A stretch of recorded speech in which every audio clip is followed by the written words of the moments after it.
Assalamualaikum warahmatullahi wabarakatuh. Alhamdulillahirrabbilalamin. Wabihi nasta'in wa ala umuri dunya waddin. Wassalatu wassalamu ala asrofil anbiya'i wal mursalin Sayyidina wa maulana Muhammadin wa ala alihi wa sahbihi ajma'in, amma ba'd. La hawla wa la quwwata illa billahil aliyyil azim. Pada kesempatan kali ini, perkenalkan kami dari kelompok 5 akan menyampaikan tentang pemikiran filsafat Islam yang disampaikan oleh Ikhwanus Shafaa.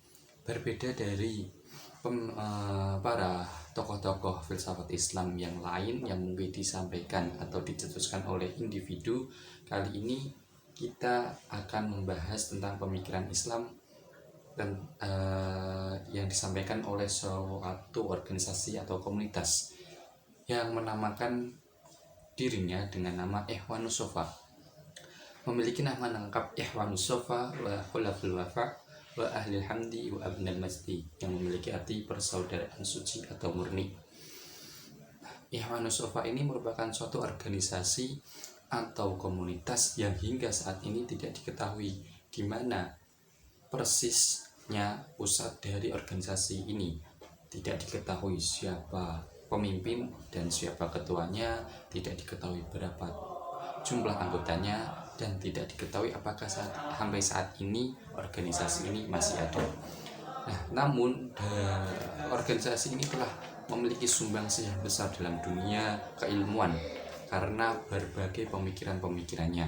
Nah, setidaknya ada dua latar belakang kenapa kelompok ini tidak menampakkan diri atau tidak mempublikasikan secara resmi. Yang pertama, karena organisasi ini tidak mau riah atau pamer, hanya ingin berkontribusi di dunia keilmuan. Yang kedua, suasana saat munculnya organisasi ini yaitu pada saat dinasti Abbasiyah pasca kasus Mihnah ini, suasana kondisi politiknya tidak stabil.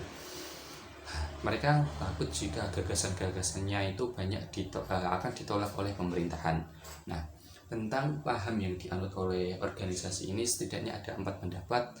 Yang pertama, mereka ini merupakan golongan Ismaili atau golongan Syiah karena corak dan modelnya cenderung seperti ajaran eksotisme Ismaili. Yang kedua, ada juga yang mengatakan bahwa mereka ini adalah Sufi. Karena mengapa? Karena di salah satu karya dari kelompok ini yang berjudul Rasail Ikhwanus Shafaa banyak mengutip hadis-hadis dari Aisyah dan juga banyak memuat tentang Khulafaur Rasyidin lengkap 4. Nah, ada juga yang mengatakan bahwa mereka ini adalah Mu'tazilah karena gagasan Neoplatonismenya. Neoplatonisme ini adalah gagasan khas keberagaman rasional yang berbasis akal yang merupakan ciri khas dari Mu'tazilah. Ada juga seorang tokoh yang mengatakan bahwa dia hidup sezaman dengan Ikhwanus Shafaa, yaitu Syekh Abu Hayyan atau Idi, yang mengatakan bahwa beliau ini kenal dengan beberapa anggotanya, yaitu Syekh Abu Sulaiman Al-Busti, Syekh Ali bin Harun, dan masih banyak lagi. Nah, untuk lengkap dari pemikiran-pemikiran dari organisasi ini dan juga tentang karya-karyanya akan disampaikan oleh teman-teman saya. Wassalamualaikum warahmatullahi wabarakatuh. Selanjutnya ada karya dari Ikhwanus Shafaa. Ikhwanus Shafaa menghasilkan karya yang terkenal berupa ensiklopedi Rasail Ikhwanus Shafaa. Karya ini terdiri dari 52 risalah yang dibagi menjadi 4 bidang. Yang pertama ada 14 risalah tentang matematika yang mencakup geometri, aritmatika, astronomi, dan musik. Kemudian yang kedua 17 risalah mengenai fisika dan ilmu alam. Ini berisi tentang mineralogi, zoologi, dan kosmologi. Kemudian yang ketiga 10 risalah tentang ilmu jiwa. Risalah ini mengkaji psikologi dan anatomi. Dan yang keempat 11 risalah mengenai ilmu ketuhanan yang membahas teologi dan etika. Mungkin sekian, selanjutnya akan dibahas mengenai pemikiran-pemikiran dari Ikhwanus Shafaa oleh teman saya. Saya Ella Sefti Nursitasari akan menjelaskan tentang pemikiran Ikhwanus Shafaa. Pemikiran Ikhwanus Shafaa yang pertama ada at-taufiq dan at-tafliq, yang kedua tentang ketuhanan, yang ketiga emanasi, yang keempat matematika, dan yang kelima jiwa manusia. Pemikiran yang pertama yaitu at-taufik dan at-taflik. At-taufik sendiri adalah penggabungan antara filsafat dan agama, antara agama dan filsafat. Menurut Ikhwan As-Sofa, penggabungan antara agama dan filsafat akan menghasilkan sebuah kesempurnaan, karena filsafat sendiri kan menuntut pada akal, menuntut pada berpikir. Di sisi lain, agama juga seperti itu. Seperti dalam surat Al-Quran, afala tatafakkarun, afala yatadabbarun. Kemudian usaha rekonsiliasi ini sudah dilakukan oleh usaha penggabungan antara agama dan filsafat ini sudah dilakukan oleh filsafat sebelumnya seperti Al-Farabi dan Ibnu Sina. Namun keduanya hanya mengupas keselarasan kebenaran filsafat dan agama. Sedangkan Ikhwan As-Sofa ini tidak hanya merekonsiliasi filsafat dan agama Islam, namun juga dengan seluruh agama yang ada. Kemudian dalam mengambil ajaran-ajaran filsafat tidak bertentangan dengan ajaran Islam. Begitu juga dalam mengambil ajaran agama lain tidak bertentangan dengan ajaran Islam. Kemudian at-talfik. At-talfik ini adalah usaha dari at-taufik. Nah, usaha at-taufik ini akan menghasilkan kesatuan filsafat dan kesatuan ajaran agama. Nah, ini disebut dengan at-talfik. Jadi, at-talfik ini adalah produk dari at-taufik. Kemudian pemikiran yang kedua yaitu ketuhanan. Pemikiran Ikhwan As-Sofa berlandaskan pada bilangan. Pengetahuan terhadap angka 1 akan membawa kepada pengetahuan terhadap keesaan Tuhan. Jika angka 1 tidak ada, maka rusaklah semuanya. Contohnya seperti angka 2, dalam angka 2 ini mengandung angka 1. Jika angka 1 tidak ada, maka tidak ada angka 2. Begitu juga dengan alam semesta ini, adanya alam semesta ini karena adanya yang satu, adanya yang esa, yang menciptakan alam semesta. Kemudian Ikhwan As-Sofa juga melakukan at-tanzih dan meniadakan at-tasbih. At-tanzih ini adalah mensucikan Allah dari segala sesuatu yang tidak layak bagi Allah. Sedangkan at-tasbih adalah mensucikan Allah dari hal-hal yang menyerupainya. Karena Allah adalah pencipta alam semesta. Ia berada pada segala sesuatu tanpa berbaur dan tercampur. Seperti adanya angka 1 dalam setiap bilangan. Sebagaimana bilangan 1 yang tidak dapat dibagi dan tidak serupa dengan bilangan lain. Demikian juga Allah, tidak ada yang menyerupai dan menyamainya. Tentang ilmu Allah, Ikhwan As-Sofa berpendapat bahwa semua pengetahuan ini adalah ilmu Allah.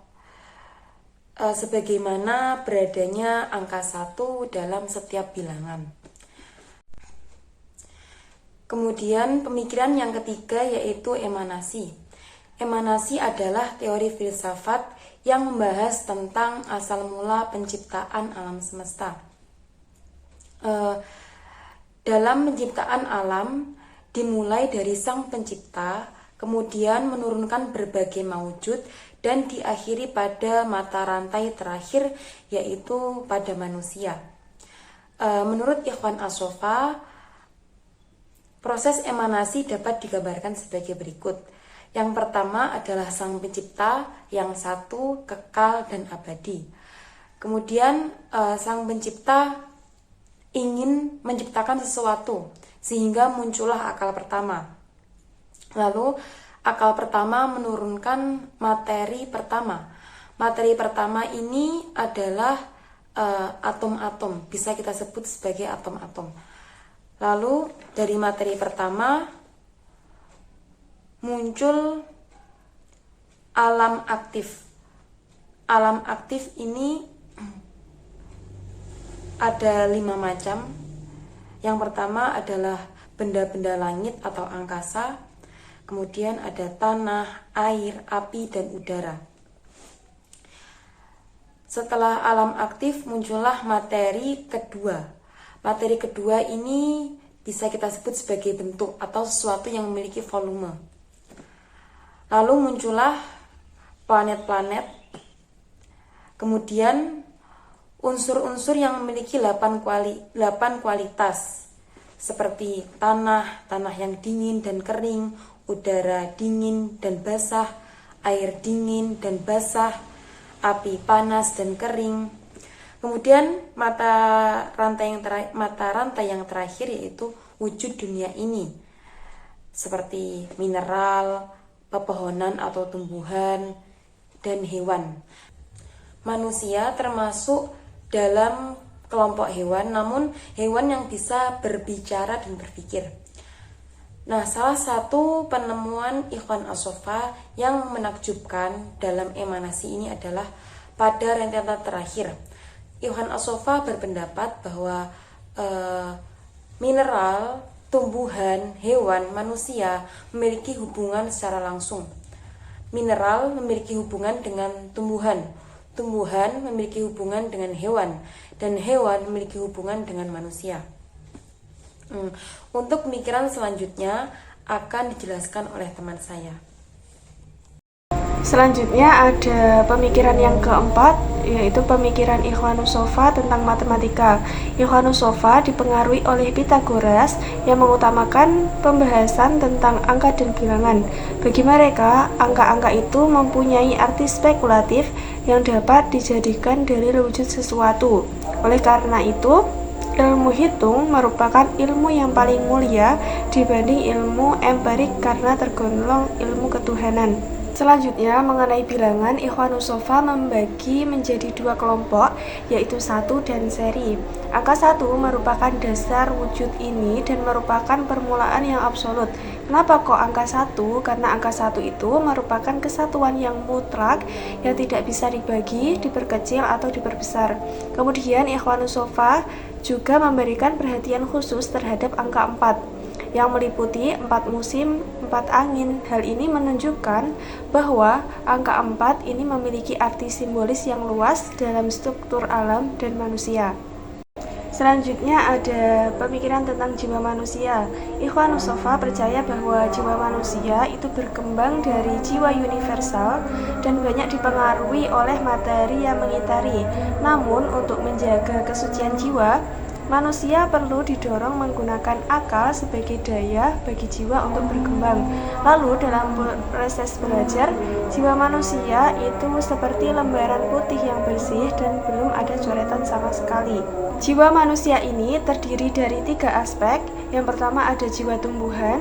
Jiwa ini dimiliki oleh semua makhluk hidup, yaitu tumbuhan, hewan, dan manusia. Jiwa ini memiliki daya untuk makan, tumbuh, reproduksi, seperti itu. Yang kedua, yaitu ada jiwa hewan. Jiwa ini hanya dimiliki hewan dan manusia, memiliki daya penggerak dan sensasi seperti marah, senang, seperti itu. Kemudian yang ketiga ada jiwa manusia. Jiwa ini hanya dimiliki oleh manusia. Ini adalah jiwa yang memberi manusia rasional untuk berpikir, dapat menentukan baik buruk, kemudian pokok daya-daya untuk berpikir. Kemudian mengenai kebangkitan di akhirat, Ikhwanus Sofa memiliki pandangan yang sejalan dengan para filosof muslim sebelumnya, yaitu bahwa kebangkitan terjadi dalam bentuk rohani. Mereka memahami surga dan neraka dalam konteks hakikat. Surga diartikan sebagai kesenangan, sedangkan neraka sebagai penderitaan.